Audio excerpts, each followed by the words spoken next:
जय सिया राम। जय सिया राम। इस वक्त हमारे सामने उपस्थित हैं आचार्य सुरसेन ब्रिजवासी जी, और पिछले कुछ कड़ियों से आप हनुमान जी के सुंदर लीलाओं का वर्णन इनके श्रीमुख से आप सुन रहे हैं। और चर्चा यहाँ तक पहुँची है कि रावण के साथ श्री हनुमान जी का संवाद चल रहा है जी। और बड़ा ही ये अनोखा संवाद है। स्वागत है आपका। जय सिया राम। जय सिया राम। तो आचार्य जी आज आपको इसके आगे की कथा प्रवाह में लिए चलेंगे। जी आचार्य जी। संवाद वहाँ तक हुआ था जब प्रभु श्री राम की महिमा हनुमान जी महाराज बता रहे हैं कि वो ऐसे शरणागत वत्सल हैं कि रावण अगर तुम आज भी उनकी शरण में चले जाओगे तो वो आपके अपराधों को क्षमा कर देंगे। तो ऐसे में राम जी की महिमा क्या है और उनकी शरणागति जाने के बाद रावण को क्या मिल सकता है वो हनुमान जी महाराज बता रहे हैं। हनुमान जी कह रहे हैं, राम चरण पंकज उर धरहु, लंका अचल राज तुम करहु, ऋषि पुलस्ते जसो विमल मयंका, तेहि ससि महु जनि होहु कलंका। हनुमान जी मैं कह रहे हैं, राम चरण पंकज उर धरहु। हे रावण, तो मैं कुछ नहीं करना है, यथार्थ में श्री रघुनाथ जी के चरण कमलों को अपने उर अर्थात हृदय में धारण करना है। जी। जीवन में आपने देखा होगा कि दो स्थितियां होती हैं। एक, बहुत सारे विषय, बहुत सारी बातें ऐसी होती हैं जैसे हम अपने मन में, अपनी बुद्धि में स्थापित करते हैं, और बहुत सारे विषय ऐसे होते हैं कि जिसे हम अपने हृदय में स्थापित करते हैं। तो दोनों में बड़ा फर्क होता है, उर में और मस्तिष्क में बड़ा फर्क होता है। फर्क किस प्रकार से होता है कि आप ये समझिए, अभी आप बाजार गए और आपके परिवार में से किसी ने कहा कि आप बाजार जा रहे हैं तो अमुक वस्तु लेकर के आइएगा, तो आपने उसको दिमाग में फिट कर लिया। आप गए, जाने के बाद वापस आए, घंटे 2 घंटे बाद उन आपसे पूछा गया कि अमुक वस्तु लाए क्या। जब आप नहीं लाते हैं तो क्या कहते हैं, अरे मैं क्या बताऊं, मेरे तो दिमाग से ही निकल गया। अगर दिमाग में होता तो लेके आता। दिमाग से क्यों निकल गया? क्योंकि आपने उस बात को केवल अपने दिमाग में स्थापित किया था, मस्तिष्क में स्थापित किया था। लेकिन ऐसा कोई व्यक्ति जिसने आपका समाज के बीच में अपमान किया हो, अपशब्द कहे हो, आपके लिए भला बुरा कहा हो, और वो 2-4 साल के बाद में मिले, और जब आपसे उसका आमना सामना हो तो उसने 4 साल पहले जो बोला था वो अक्षरशः आपको याद आ जाएगा और आपको उसकी विस्मृति नहीं होगी। क्यों भाई? आप 2 घंटे का भूल सकते हैं लेकिन 2 साल का, 4 साल का नहीं भूल रहे। उसका कारण यह है, फर्क इतना है कि 2 घंटे पहली बात को आपने मस्तिष्क में बिठाया था और उस बात को आपने हृदय में बिठा रखा था कि इस व्यक्ति ने जो कहा है ना, उसे मैं जीवन में भूल नहीं सकता। तो इसलिए श्री हनुमान जी महाराज कह रहे हैं कि रावण, यूं तो तुम 10 सिर वाले हो, बहुत बुद्धि है तुम्हारे अंदर, लेकिन क्योंकि भगवान बुद्धि का विषय है ही नहीं। समस्या हमारे साथ कहां होती है कि जो बुद्धि का विषय संसार है उसे हम हृदय में बैठाते हैं, और जो बुद्धि से परे परमात्मा है, जो बुद्धि में कभी आ ही नहीं सकता है, उसको हम बुद्धि में बिठाते हैं कि भगवान है या नहीं, राम है या नहीं, अगर राम है तो क्या ये हो सकता है, अगर कृष्ण है तो क्या ये हो सकता है। फर्क इतना सा है जी। तो जो बुद्धि का विषय है उसे हमने हृदय में बिठाया, और जो हृदय का विषय है उसे हमने बुद्धि में बिठाया, उल्टा कर दिया। जब हमने उल्टा किया है तो फिर वो सीधा हो ही नहीं सकता है। तो इसलिए हनुमान जी महाराज रावण को समझा रहे हैं कि आप बुद्धि में निपुण हो, आप 4 वेद 6 शास्त्र की ज्ञाता भले ही हो, लेकिन जो परमात्मा है, जो राम है, जो ईश्वर है, वह उन 4 वेद 6 शास्त्र से परे है, वो उनमें होते हुए उनसे अलग है। तो इसलिए आप यह सोचो कि मैंने 4 वेद पढ़ लिए, मैंने 6 शास्त्र पढ़ लिए तो मैंने परमात्मा को जान लिया। नहीं, आप वेद जान करके परमात्मा को जान पाओ, यह बिल्कुल भी 16 आने सही नहीं है, 100% सही नहीं है। आप परमात्मा को तब जान सकते हैं जब आप उसको हृदय में बसाएंगे और उस परमात्मा की आपके ऊपर कृपा हो जाएगी।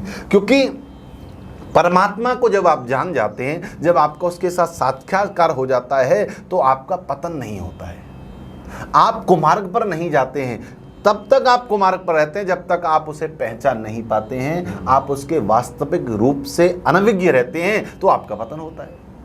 तो श्री हनुमान जी महाराज रावण को यही समझा रहे हैं कि राम चरण पंकज और धरो।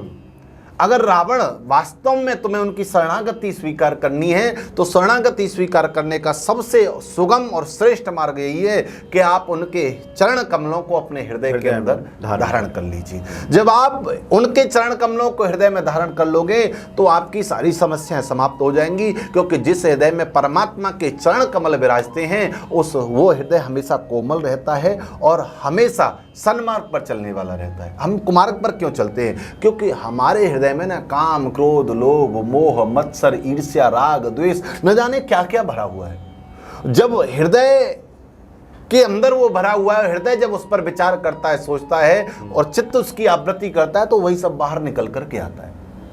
लेकिन जब आपका हृदय कोमल होगा, पवित्र होगा और उसमें गोविंद के, परमात्मा के चरणारविंद विराजमान होंगे, तो जब आप सोचेंगे तो हमेशा उसके बारे में सोचेंगे, इसलिए आपका पतन नहीं होगा। और इसलिए हनुमान जी महाराज कहते हैं कि लंका अचल राज तुम करो। कितनी बड़ी बात कह दी। केवल और केवल आप रघुनाथ जी के चरण कमलों को हृदय में धारण कर दीजिए, आप लंका का अचल राज करेंगे। एक तो चल है कि आज हैं कल नहीं रहोगे, वो कहते जब तक तुम रहोगे तब तक लंका के राजा तुम ही बन करके रहोगे। अचल राज्य, कोई तुम्हें डिगा नहीं सकता, हिला नहीं सकता है, चाहे कोई देवता हो, चाहे कोई मनुष्य हो, चाहे कोई राक्षस हो, राज तुम्हारा रहेगा। केवल क्या करना है? राम चरण पंकज उर धरो, परमात्मा के चरण कमलों को हृदय में धारण करना है। लेकिन हम संसारी प्राणियों की समस्या यह है कि इतना सुगम उपाय हम कर नहीं सकते। दिखाने को भले ही दिखाएं कि हम बहुत बड़े भक्त हैं, लोगों को ये भले ही, आज की भक्ति हमारी क्या है कि आज की भक्ति हमारा दिखावा ज्यादा बन गई। आजकल हम भक्ति करते हैं तो ये दिखाने की कोशिश ज्यादा करते हैं कि लोग ये माने कि मैं भक्त हूं, लोग ये माने कि मैंने इतना बड़ा काम किया है, लोग ये माने कि मैंने बहुत बड़ी पूजा की है। तो ये जो भाव रहता है ना हमारे अंदर, वो हमारे वास्तविकता को आने नहीं देता है। और जब आप वास्तविक में भक्त नहीं बनेंगे तब तक समस्याएं ऐसी रहेंगी। हम दुविधा में रहते हैं, हम चाहते भी हैं भक्ति करें और लेकिन हम यह भी चाहते हैं कि हम लोगों को दिखाएं। जिस दिन आपको भक्ति करते समय, जिस समय आपको भगवान का भजन करते समय, जिस समय आपको धर्म करते समय यह भावना है कि मुझे लोगों को दिखाना है, लोग मेरी प्रशंसा करें, उसके लिए कर रहा हूं, जिस समय आपके मन में यह भाव आ जाएगा उस समय आप वास्तविक भक्ति की ओर प्रेरित हो जाओगे। समस्या यह है कि हमारे साथ जीवन में संकट बहुत सारे होते हैं और देखो, संकटों की निवृत्ति चाहना कोई बुरा नहीं। आज मेरे साथ कोई समस्या है और मैं उससे मुक्त होना चाहूं तो इसमें गलत कुछ नहीं है, ये होना चाहिए, बिल्कुल सही है। लेकिन जब मैं परमात्मा की भक्ति कर रहा हूं तो यह भी होना चाहिए कि उस समय केवल और केवल मैं भक्ति से ही प्रेरित हूं। भक्ति की मार्केटिंग ना हो। हाँ, भक्ति की मार्केटिंग मत करिए। आप अपनी समस्या, आप बाकी चीजें जो भी करना चाहते हैं करिए, लेकिन जब आप भक्ति के मार्ग पर आ रहे हैं तो प्योरिटी उसके अंदर होनी चाहिए, आपकी शुद्धता होनी चाहिए। आप विशुद्ध भाव से करिए। एक होता है शुद्ध, एक होता है अशुद्ध, एक होता है विशुद्ध। शुद्ध क्या है? शुद्ध वो है जो अभी शुद्ध है, आपने पानी पिया और रख दिया, दूसरा व्यक्ति आके उससे उठाए तो हम कहेंगे इसको मत पीजिए। क्यों? क्योंकि अभी अशुद्ध था लेकिन मेरे पीने के बाद अशुद्ध हो गया। लेकिन विशुद्ध क्या है? विशुद्ध वो है कि उसको 1000 बार कोई पिए लेकिन फिर भी उसकी शुद्धता कम नहीं होगी, पवित्रता कम नहीं होगी, उसको विशुद्ध कहा जाता है। तो जब आप भक्ति करें तो आपके अंदर विशुद्धता होनी चाहिए, यानी कोई मिलावट। हाँ, कोई मिलावट नहीं होती, प्योरिटी होनी चाहिए। संसार की क्रियाएं आप करिए, उसमें कोई बात नहीं है, लेकिन धीरे धीरे जब आप उस मार्ग पर चलेंगे तो संसार के साथ भी आप विशुद्ध भाव के साथ में मिलने लगेंगे और आप वही क्रियाएं करने लगेंगे जो आपके मन में है, जो आपके हृदय में है। यह हम मनुष्य का स्वभाव है कि जो हमारे हृदय में होता है ना, धीरे धीरे वैसा ही व्यवहार हम सामने वाले के साथ करने लगते हैं। बहुत सारे लोगों को आपने देखा होगा कि कई बार सामने वाले से दुख मिलने के बाद भी वह दूसरों का भला करते हैं। क्यों? क्योंकि उनके वह स्वभाव में बना हुआ है, उनके चित्त में वह बात बैठी हुई, उनके हृदय में बैठी हुई है। ठीक उसी तरह से जब हम परमात्मा की भक्ति करें तो हमारा चित्त, हमारा मन, हमारी बुद्धि केवल उसमें ही समर्पित होनी चाहिए और परमात्मा को बुद्धि से कभी विचारना नहीं चाहिए। क्योंकि बुद्धि से विचारना, आप ऐसे सोचिए कि आपने विशाल समुद्र को आप चाहते हैं कि एक मिट्टी का जो आपका कलश है, घड़ा है, उसमें वो सागर समा जाए, तो ये संभव नहीं है। सागर में मिट्टी का घड़ा समा जाए ये तो संभव है, परमात्मा में बुद्धि समा जाए ये तो संभव है, लेकिन बुद्धि में परमात्मा समा जाए ये असंभव है। बिल्कुल। तो हनुमान जी महाराज वही रावण को प्रेरित कर रहे हैं, वही समझा रहे हैं कि केवल और केवल आप रघुनाथ जी के चरण कमलों को हृदय में धारण करिए, और उनको हृदय में धारण करने मात्र से आप लंका के निष्कंटक राजा बन जाएंगे, इसमें कोई संशय नहीं है। और रावण, तुम्हें यह बात मान लेनी चाहिए। क्यों? क्योंकि तुम जरा अपने अंदर विचार करो कि आप किसके वंशज हो। ऋषि पुलत्स्य जसो विमल मयंका, आप पुलत्स्य ऋषि के पौत्र हैं, जिनका यश, जिनकी कीर्ति पूरे जगत में फैली हुई है। हर कोई उन्हें श्रद्धा के भाव से, आदर के भाव से, सम्मान के भाव से देखता है। ऐसे निर्मल यश को पाने वाले चंद्रमा के समान कौन है? पुलत्स्य ऋषि। और आप क्या कर रहे हो? ते ही सस्य महुजन हो ही कलंका। जिस प्रकार से चंद्रमा बहुत धवल है, उसकी चांदनी वो सबको आनंदित करने वाली है, लेकिन उस चंद्रमा के अंदर जो दाग है, जो धब्बा है, उसके यश को, उसकी कीर्ति को धूमिल करता है। ठीक उसी प्रकार से जो पुलत्स्य ऋषि का यश, कीर्ति इस जगत में फैला हुआ है, आप रावण उसमें चंद्रमा में जिस तरह से वो कालिक कलंकित कर रही है, उसी तरह से इस समय आप उन पुलत्स्य ऋषि के यश को कलंकित कर रहे हैं, धूमिल कर रहे हैं। विमल यश। हाँ, उनका जो विमल यश है, वर्णव रघुबर विमल यश। हाँ, जैसे राम का यश विमल है, वैसे ही तुम्हारे वो कह रहे हैं परदादा का यश भी, आपके पूर्वजों का यश जो है वो भी विमल है, और आप उस विमल यश को धूमिल कर रहे हैं, आप उसको निर्मल यश को कलंकित कर रहे हैं चंद्रमा में उस दाग की तरह से। तो आप यह मत करिए। और राम नाम बिन गिरा न सोहा, देख विचार त्याग मद मोहा, बसन हीन नहीं सोह सुरारी, सब भूषण भूषित बर नारी। राम नाम बिन गिरा न सोहा। अगर कोई पूछे कि वाणी का श्रृंगार क्या है, तो एक भक्त से कोई पूछेगा तो भक्त यही कहेगा कि भैया वाणी का श्रृंगार यह है कि वाणी से भगवत नाम का स्मरण हो। उससे ज्यादा शोभा, उससे ज्यादा सौंदर्य, उससे ज्यादा अच्छा वाणी के लिए कुछ भी नहीं। राम नाम बिन गिरा न सोहा, बिना भगवान के नाम के वाणी जो है वो शोभा नहीं पाती है। वाणी जो आपको प्रदान की गई वो केवल इसलिए प्रदान की गई कि आप भगवत नाम का स्मरण करें, उनकी कथाओं को गाएं, उनके यश को गाएं, उनकी प्रभुता को गाएं और उनके भक्तों के चरित्र को गाएं, इसके लिए वाणी मिली है।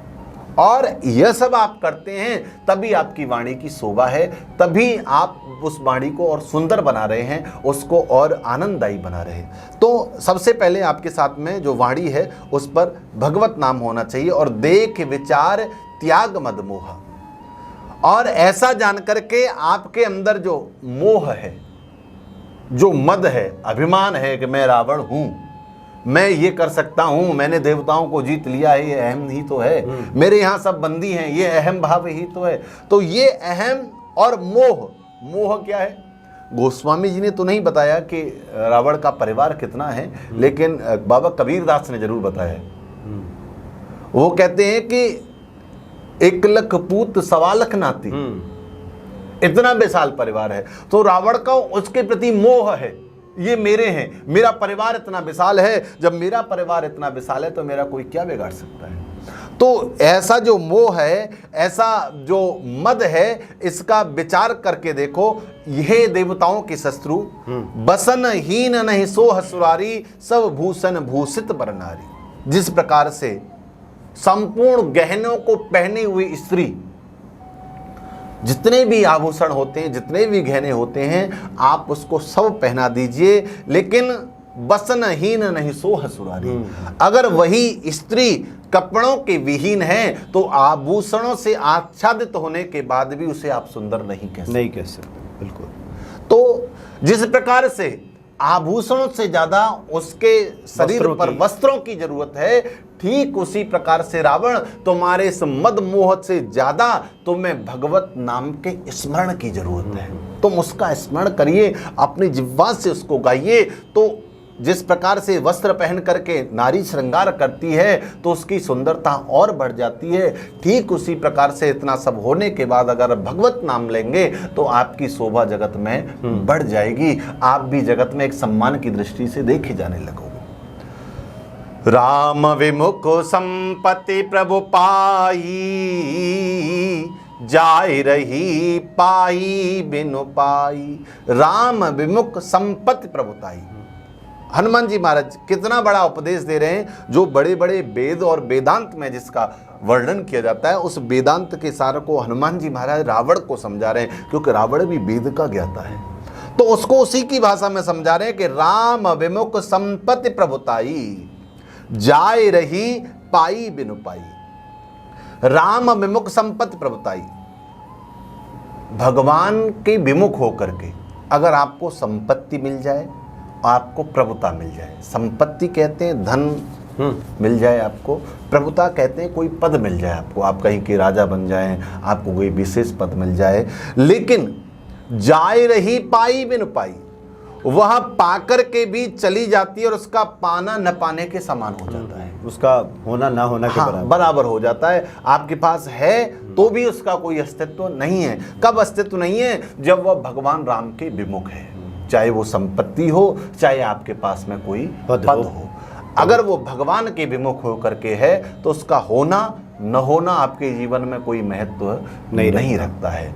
तो ऐसी स्थिति श्री हनुमान जी महाराज रावण को बता रहे हैं। सजल मूल जिन सरे तन नाही, बरस गए पुण्य तब ही सुखाई। आहा, बहुत सुंदर बात करें कि जिस प्रकार से सजल मूल जिन सरितन नाही, जिस प्रकार से नदियों के मूल में कोई जल का स्रोत नहीं होता है, बरस गए पुण्य तब ही सुखाई, अर्थात जो केवल बरसात के सहारे रहती हैं, क्योंकि जब वर्षा का समय आता है तो वो नदियां उफान पर होती हैं और वर्षा का समय समाप्त हो जाता है, वो नदियां सूखने लगती हैं, तो उनका अपना कोई व्यक्तिगत स्रोत उसके लिए नहीं है। तो जिस प्रकार से वो वर्षा बीतने पर नदियां सूखने लगती हैं, उनके जल का स्तर घटने लगता है, ठीक उसी प्रकार से भगवान से विमुख होकर के, क्योंकि भगवान का राम नाम रूपी जब आपके पास स्रोत नहीं है तो आपकी जो संपत्ति है, आपकी जो प्रभुता है वो आज मिली है, लेकिन जब आप उससे विमुख होंगे तो धीरे धीरे उसका नाम अपने आप ही हो जाएगा, स्वतः हो जाएगा। तो इसका भावार्थ यह है, इसका सारांश यह है कि हम जो कर रहे हैं उसको भगवान के साथ जोड़ करके करें। बिल्कुल, हम जीवन का भी अपना कोई कर्म कर रहे हैं तो उसको भगवत नाम के साथ जोड़ दें। अपनी जो दिनचर्या हम कर रहे हैं उसे भी भगवान के साथ जोड़ दें। अगर हम धन कमाने के लिए घर से बाहर निकल रहे हैं तो भक्ति का लक्षण यह है कि आप यह मान कर चलिए कि मैं अपने भगवान की सेवा के लिए धन का संचय करने जा रहा हूँ और उसके सहारे मेरा और मेरे परिवार का पालन हो जाएगा। तो कार्य तो आप वही कर रहे हैं जो आपको करना है, लेकिन आपने ऐसा कह करके उसको भक्ति के साथ में जोड़ दिया। आप कर्म जो कर रहे हैं उसको केवल और केवल भगवान के साथ में जोड़ देते हैं, तो आपका जो अंतर मन का भाव है वह विशुद्ध होने लगता है, शुद्ध होने लगता है, और उसके माध्यम से जो भक्ति है वो आपकी स्वयं बढ़ने लगती है। उसके लिए आपको अतिरिक्त प्रयास नहीं करना पड़ता है। हमारी माताएं घर में भोजन बना रही हैं, अगर वही भाव वह यह जोड़ दें कि मैं जो भोजन बना रही हूँ वो इसलिए बना रही हूँ कि मुझे भगवान का भोग लगाना है, तो आपका जो भोजन बनाना है ना वो भी एक भक्ति का अंग बन जाएगा। आप उसको भक्ति के साथ में जोड़ देंगे। भोजन तो आपको बनाना ही है, लेकिन आपने ऐसा भाव जोड़ा तो आपका मन भक्ति के साथ में जुड़ गया। और शास्त्र कहता है कि भोजन बनाते समय आपके मन में जो विचार हो रहे होते हैं ना, उस समय जो विचारों का भाव उमड़ रहा होता है, भोजन करने वाले के मन पर भी उसका प्रभाव जाता है। तो जब आप अच्छे मन से अच्छे भाव के साथ में भोजन बनाएंगी, भगवत नाम को जोड़ करके बनाएंगी, तो आपका जो करने वाले भोजन है उनका मन भी शुद्ध रहेगा, पवित्र रहेगा। तो आज से हमें यह शिक्षा लेनी चाहिए कि जो भी हम कार्य कर रहे हैं उसको भगवत कार्य के साथ में जोड़ करके करें, भगवत कार्य मान करके जीवन में करें, तो निश्चय ही हमारे जीवन में जो समस्याएं हैं वो धीरे धीरे कम होने लगेंगी और सुगमता के साथ हम अपने जीवन को पा सकेंगे। जी जी।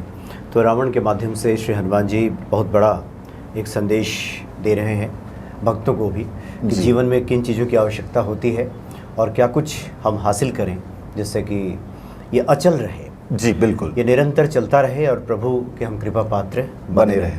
बहुत बहुत धन्यवाद आपका। जय सिया राम। जय सिया राम।